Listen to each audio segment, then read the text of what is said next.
the Dark Ages, a guy named Pope Gregory the Great. I just don't understand why you would call yourself the Great if you're supposed to be humble. But whatever, maybe they call him that. He came up with this list of sins that they called worse than every other sin. And then later on, guys like Thomas Aquinas and others kind of codified the thing, and they came up with the 7 deadly sins. You're probably guessing that one of them is envy, right? I printed the bulletins in green today. I got a little green in my shirt, and we're going to talk a little bit about envy. But before we do that, you know, like I said, lots of famous, important people came up with this list of sins. But a guy named Stephen Hildeberg, he probably nailed it even better when he came up with the 7 characters for SpongeBob. Because rumor is it that he used the 7 deadly sins to come up with the characters. Now, I don't know if it's true or not, but it's true enough for this sermon, okay? And so last week I preached about pride. This is the rundown on the characters. First of all, we've got sloth. That would be who? Patrick. Okay, Patrick. You got to kind of, yell out things here. Sloth is laziness. It's sinfulness. It's an unwillingness to act. It's pretty much American teenagers, right? He lays under a rock all the time. He doesn't really do anything. In fact, there's an episode of SpongeBob called The Big Pink Loser because he doesn't do anything, but he got an award for not doing anything. Okay, we're not talking about that today. But let's see, run it down. Squidward.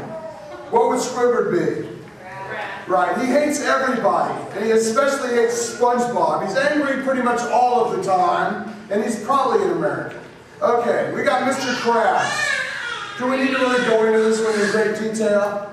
Okay, so he's greedy.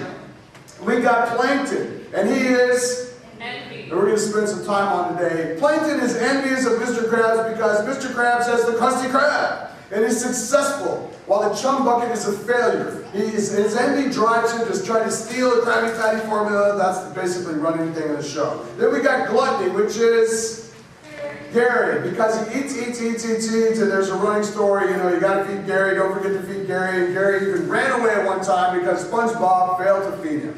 And then we got Pride, which is Sandy, because Sandy's from Texas, and I know I'm from Texas.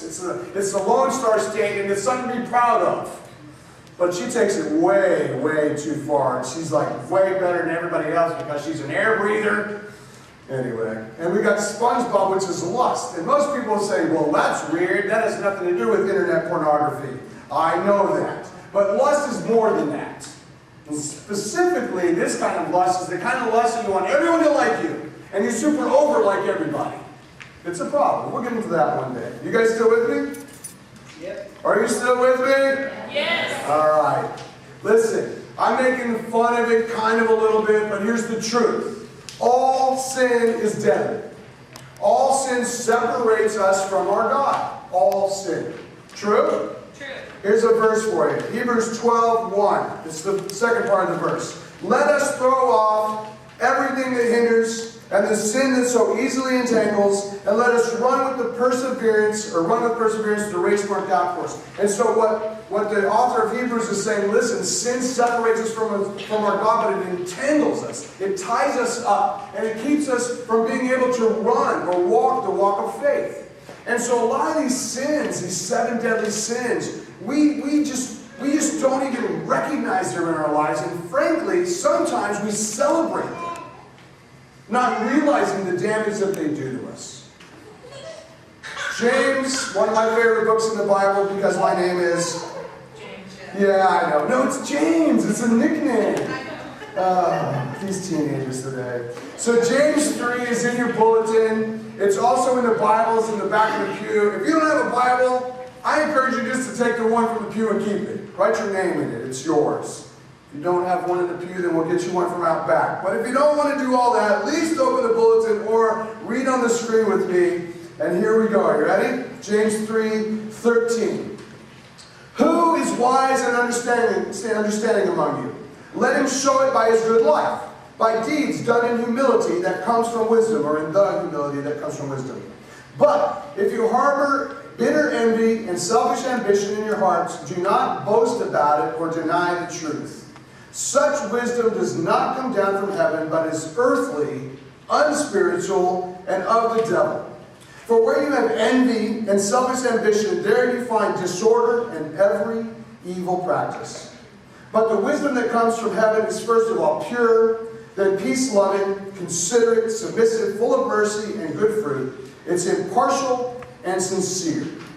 Peacemakers who sow in peace raise a harvest of righteousness. Father, I thank you today for Chris and the guys, and Lord, for the folks you brought here. And Lord, we thank you for your word. And the Apostle James really nails it, God, and thank you for that.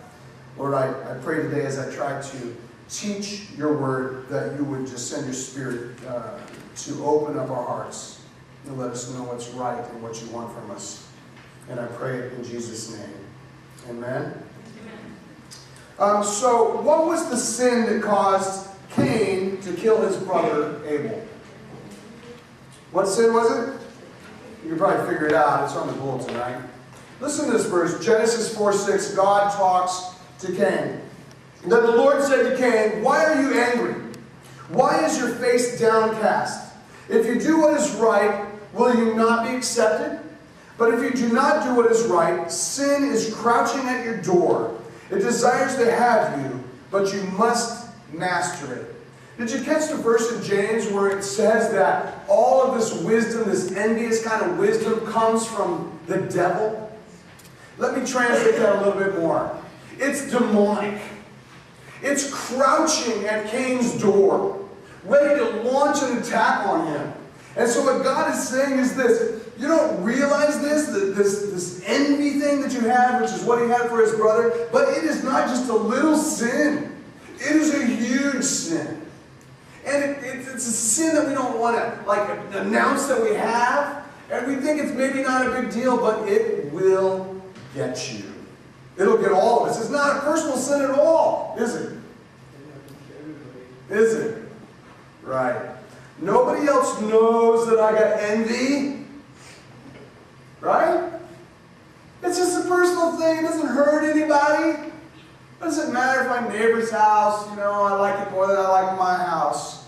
But here's the deal. Here's my first point today.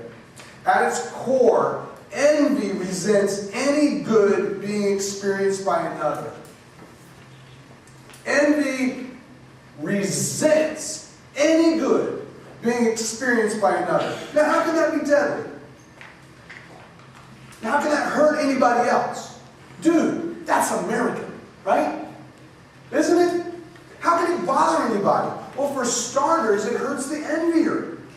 It hurts the one that's got it secretly in their heart. Listen to this. Proverbs 14:30. A heart at peace gives life to the body, but envy rots the bones. You think it doesn't hurt you, but it's like Ebola, For a while it seems like you're fine.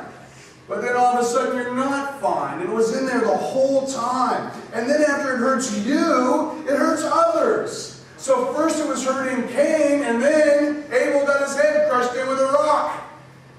Right? Then it starts hurting the people around you. Genesis 4:17. Sin is crouching at your door. It desires to have you, but you must rule over it.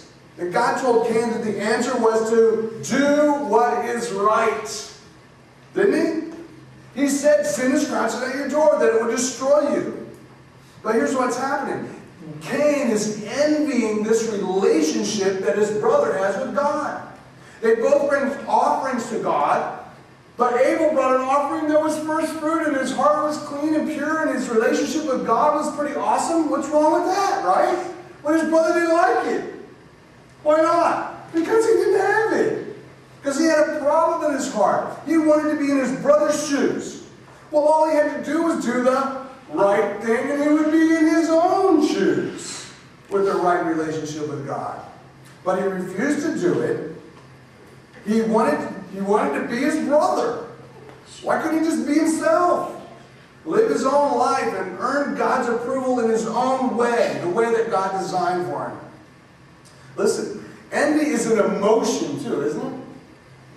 Are emotions powerful? Yes. Are they? Yes. Because a lot of people say, oh, it's just an emotion, happy, sad. Well, this emotion, this sin, envy, it caused him to murder his brother. What was the sin that got Jesus crucified? Wasn't his sin, was it? Well, he didn't have any sin, but there had to be a sin that got somebody else murdered, right? What was the sin? Even the Romans could figure this one out. Mark 15:10. Knowing it was out of envy, that the chief priest handed him over, or handed Jesus over to him. This is Pontius Pilate.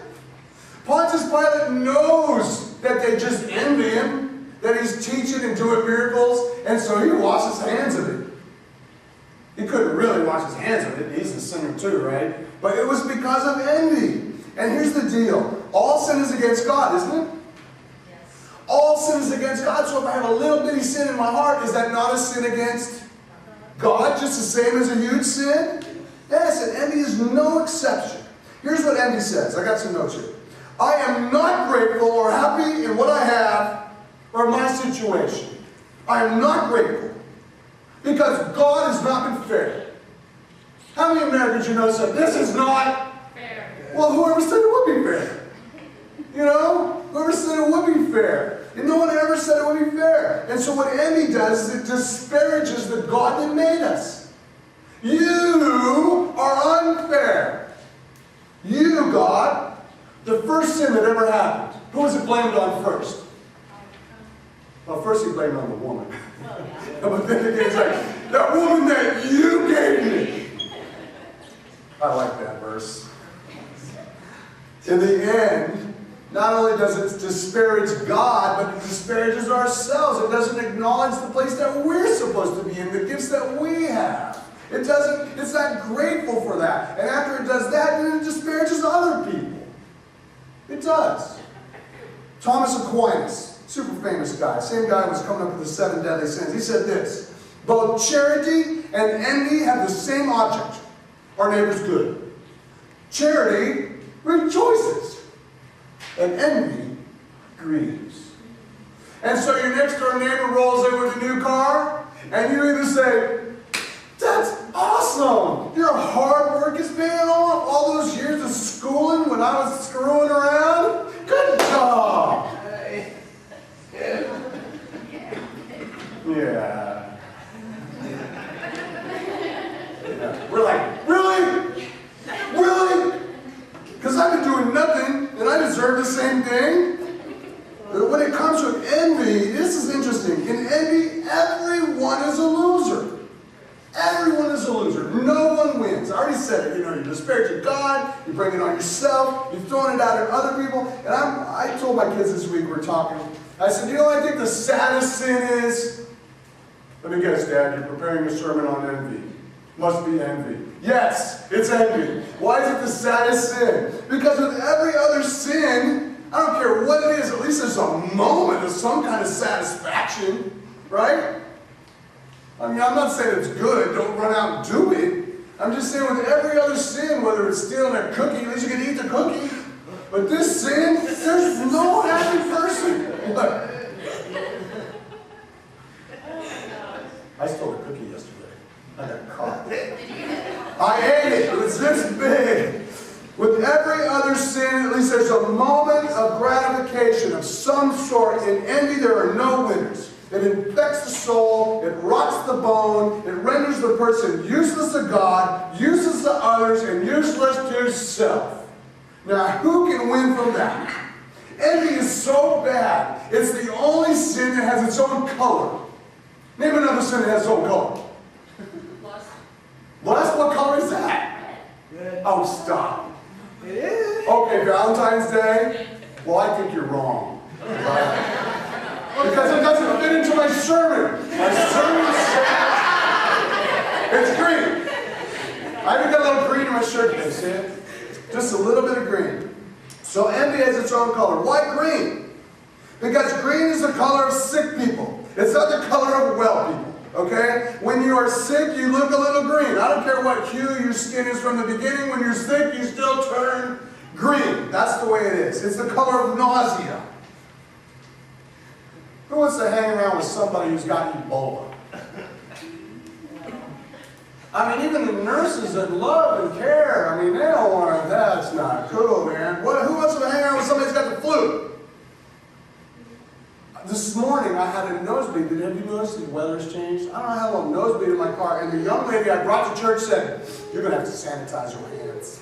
I'm bleeding over here. And all she cares about is you might get some germ. Okay, who wants to hang around with somebody who's got the flu? Who wants to hang around with an envious person? See, envy hurts in so many ways. No, here's the deal. When you hang around with somebody who's got the flu, you want to wash your hands, you want to sanitize, you want to get out of there, and you want to go get it shot. Yes? You want to make sure that you don't get it. Well, here's the deal about envy. It's a sin that affects church probably more than any other place. Because it's a sin that flourishes in small communities and small groups of people, like families and little fellowships and church congregations. And we are a breeding ground for it whether we like it or not. Aristotle said this: envy grows naturally in a relationship between equals. We just can't be equal. I don't know why. It's some sin in us that makes us envy. And in Kierkegaard, one of my favorite guys, he says envy is a small town sin. Get in a small town and see if I'm not right. Get in a small little cul-de-sac and see if I'm not right. But envy breeds on proximity. Whoever envied Bill Gates? He's kind of goofy looking, isn't he? I mean, he may be the richest man in the world, but he lives up there in Washington. He's a computer guy. I never really super envied him. But man, my best friend in high school, with the brand new Z28, a little envy right there, And we're supposed to be brothers. That's what happens. It breeds in proximity. Whoever envied a rock star, maybe a little bit. I don't know. I never envied Oprah. Maybe you did. But here's what happens. When it's really close, it can actually become an envy that turns green. It starts to make you sick. Can it? It can when your neighbor comes home with that new car. Or like Cain and Abel, supposed to be brothers. In the end, the sin of envy causes one to be cast out and one to be murdered. That's what happens. We're supposed to be brothers and sisters here too, aren't we? Aren't we? Brothers and sisters. I just read a book that said we should all call each other brothers and sisters. You shouldn't even call me pastor because I'm just a brother that has a different call. Right? But it reads here. Let me see if this makes any sense.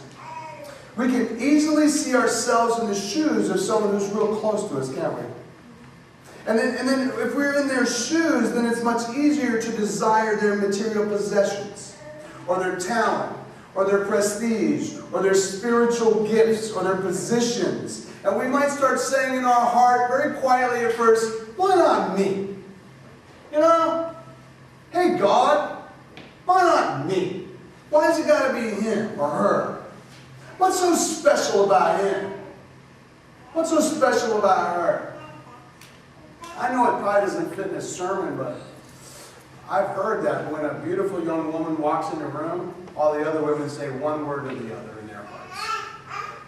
I won't give you the words, but you already know what they are. Now, it's not true of someone who really loves the Lord, but it's true of most people. We just do that stuff. We tell ourselves, well, they must have got what they got because of dumb luck. Or maybe they slept their way into it. Or finagled their way into it. Or maybe their mama was rich or their daddy was rich. And it begins with secret little thoughts about the other person's downfall. Remember, it's a close person, right? It's a close person. And we're supposed to be brothers and sisters, and we're dreaming about the day that they trip and fall and everyone sees they're stupid and you're awesome. We have fantasies about their demise. When other people are around but they're not, then we diminish them. Well, this sermon, it's all the same. They all suck. I could be a better preacher. And so what happens is this. Even in a congregation or in a family, it brings no glory to God. It brings no glory to the person who's doing it. It brings no glory to the congregation. In fact, what it does is this. It brings glory to the enemy. It brings glory to the enemy, and it gives the devil a foothold. Imagine a wall with no cracks in it. You know, who can climb that wall? Put Vaseline all over, no one's climbing. But when you put a crack in it, and you can pound in a little nail, you know, one of them things that rock climbers pound in. And then the enemy can get a hold. And then he can get another one. Pretty sure what happens, they're hanging on. And what are they hanging on to? Your life.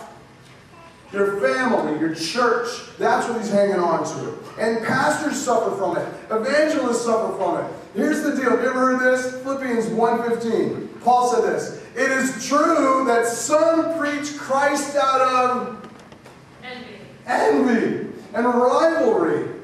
It happens today too. Well, how many of you got in your church? I'm not going to tell you. Why? Because I don't have very many. No, because it's a horrible measure. Did God ever call me to be successful? No. He calls us to be faithful. Are you faithful? I'm trying, but sometimes I fail.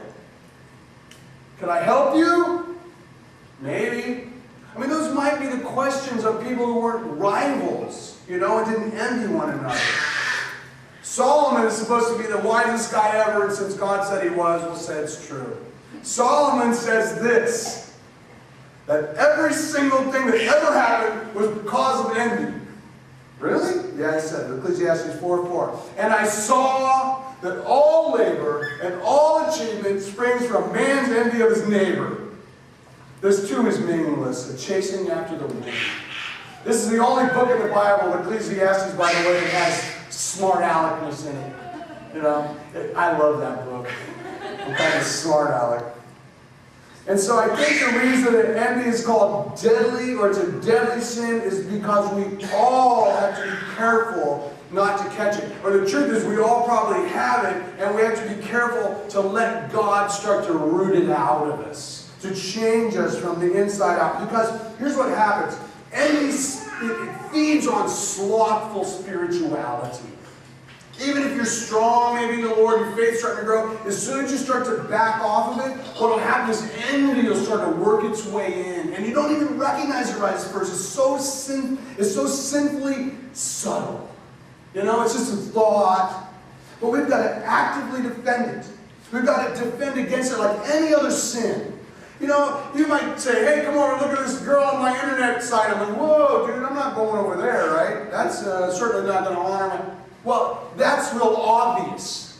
This is much more subtle, but you have to be just as active in defending against it. Peter says this. I really like this verse. 1 Peter 5:8. Be self-controlled and alert. Your enemy prowls around like a roaring lion looking for someone to devour. Have you ever seen a lion eat? Not one of those cute little ones that weighs like 2 pounds. I mean the 300, 400, 500, 600 pound one that lives in your bedroom and eats meat. You can't make it. You're not going to make it. You can't survive it, and so you have to be alert while it's little and root it out right away. So what is the defense against envy? What is it? I mean, I know we all got a little bit of it. So how do we get it out? Look at this list of sins and what they call virtues. So the sin of pride is a virtue of, okay, and envy is love. Hold on there for a second. Wrath is patience, that makes sense, right? Sloth would be, get off the couch, you know. Greed would be, so if I'm always about the money, then if I give it away, then it doesn't control my heart. Gluttony is about contentment, and lust is about holiness. But wouldn't the opposite of envy be like satisfaction or contentment? Doesn't it seem like that would be the answer? But it isn't. Because envy is actually the opposite of love. You said they all are the opposites? So if you're greedy, then you give away some money, and then your heart, gets turned toward the thing that you gave to, and you change. But this is the opposite of, love is the opposite of envy. And so here's what happens. It cannot survive in the face of genuine love. It can't. Envy cannot survive in the face of genuine kindness. It starts to fade away. It shrinks away like the wicked witch of the man, that's hard to say. Of the west. It shrinks away at the sight of love. It starts to die.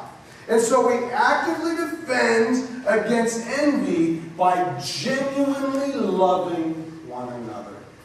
Who said this? Love thy neighbor as thyself. Who said it? Jesus. Do unto others as you would have them. We know this stuff. We know it. So if envy diminishes self, it blames God, it hurts other people, then love is the fulfillment of self, of God, right? And of other people. Love. I got a little clue for you guys. We were not made to envy each other, to look at each other and want what each other have. We were made to love. God made us to love. He loves us so much, He sent His only Son. The Scriptures are packed with examples of how He loves us. And we were also made to love. Jesus said this, that we would be known by our love. How will they know that we're the disciples of Jesus? He says, because you love one another. They look and they see a group of people who get together based on the blood of Christ, and they actually care. Whoa. Would that shine a light? Would it? No, but you walk into most churches. I was in a church one time, it was like 65 degrees, and there was 1,000 women wearing mink stoles. I like mink stoles, I guess, but wow. And you look out in the parking lot, and it's like competition. Who can have the more expensive car? And this was a church where I was serving as a pastor. It's remarkable sometimes about how catty people can get about each other, and envious of each other, and trying to one-up each other. But here's the answer. Love is the answer. And I preached not so long ago that love is not a warm feeling you get when you hold hands with someone. Love is an absolute commitment, and it demands sacrifice. You guys are learning. It demands sacrifice. So as soon as God said, I so loved the world, the next verse is, gave His only begotten Son. And so to love someone, you have to sacrifice. You have to. So love is the answer, and the antidote to envy is love. So if love is a drug that we need to take, then we need to take it when we got envy. It's like a shot. Not a flu shot, it's a shot to make sure that you get envy out. Love. The Jews called it Hesed. I don't know if I said that right. H-E-S-E-D. Roughly translated into English, it is loving kindness. The answer to envy is loving kindness. Genuine love. Who's ever been to a wedding? 95% of the time you go to a wedding, you'll hear this verse. Love is patient. Love is kind. We know it, right? We know this stuff. But did you know that it wasn't written for a wedding? It was written for a group of people who were slandering, envying, hating, wishing they had each other's gifts and stuff. And so I want to read you just a little bit of the lead-in. Think about it as a congregation, not as a wedding.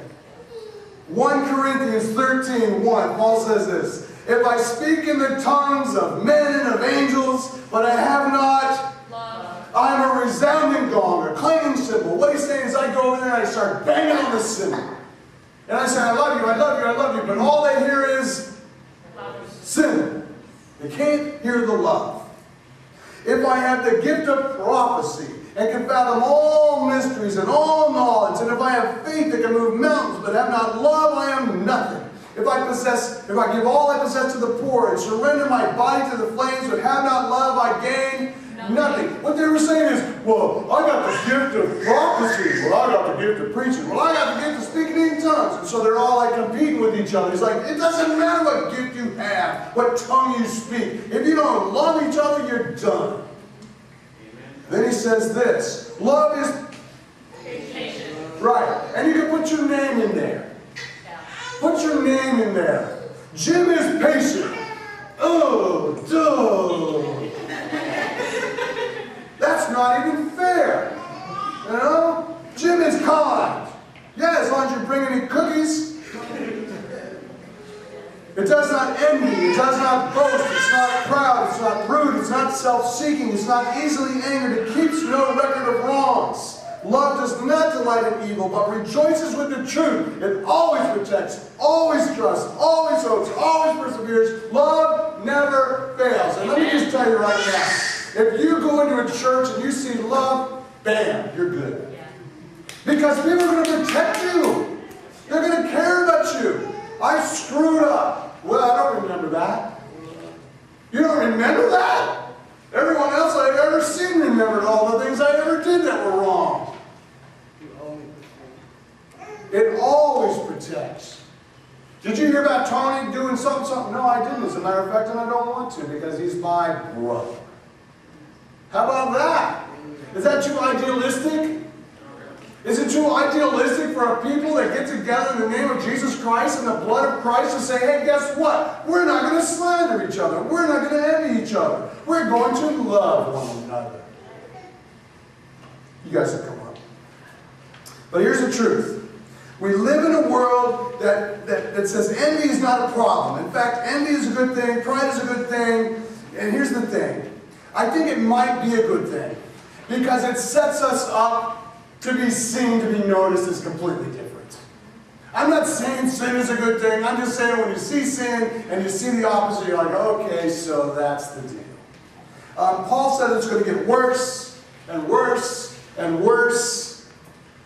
And speaking of the last days, in Romans 1, he says this, 29th verse, they have become filled with every kind of wickedness, evil, greed, and depravity. They are full of, as a result, they murder, they strife, deceit, malice, they're gossips, slanderers, God-haters, insolent, arrogant, boastful. They invent ways of doing evil. They disobey their parents. They're senseless, faithless, heartless, ruthless. Although they know God's righteous decrees that those who do such things deserve death, they not only continue to do these very things, but also cheerlead others who do it.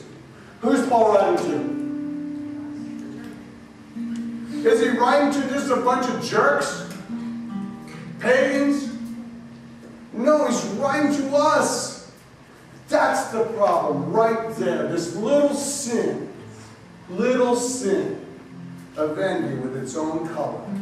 It's the end of churches. It is. Listen, I wouldn't be much of a pastor if I didn't say, I know we all have envy. And it certainly breeds among brothers and sisters. But if it's a sin that's got a hold of you, that's got a foothold on you, you got to admit it. Confess your sins to men so that you may be healed. James says that. You got to admit it. And when you admit it, it takes some power away from the enemy. Admit it to a brother. Admit it to a sister. Maybe take the person that you know you're envious of. Do something sacrificial for them. Maybe sit and listen to what bothers them and what hurts them. And you might be surprised. But even if you just did this, if you just decided to put them number one on your prayer list, and every day, when you pull out your list or anytime you start to pray, you pray first of all for the person you envy. You'd be shocked what will happen. It might not change them at all.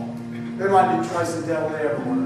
But you will be changed. And that's the truth. Father, I thank you for your truth. And it stands in such contrast to the lies that we're taught. God, change us. Pour your Spirit on us. Show us. Show us what what we're supposed to do and show us the sin that's in us. Father, may we love you more, and may we love one another